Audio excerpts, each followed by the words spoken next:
Hello everyone, welcome back to my channel. তো আজকে ভাবছি যে আলু কাবলি বানাবো। তো এত সুন্দর ওয়েদার, তো কিছু চটপটি খেতে ইচ্ছা করছে। দেখো কি সুন্দর রামধনু উঠেছে।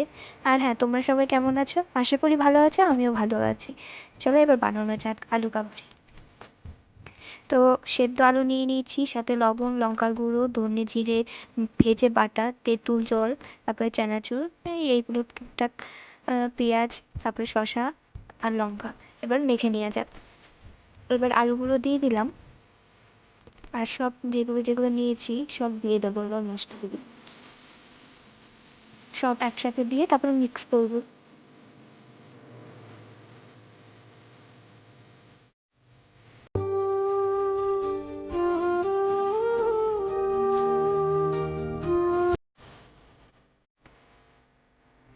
ভিডিওটা ভালো লাগলে অবশ্যই লাইক, কমেন্ট, শেয়ার করো।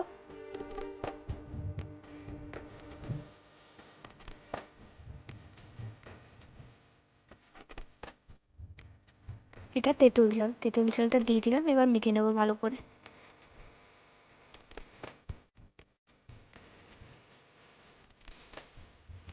দেখো আমাদের কমপ্লিট মাখা।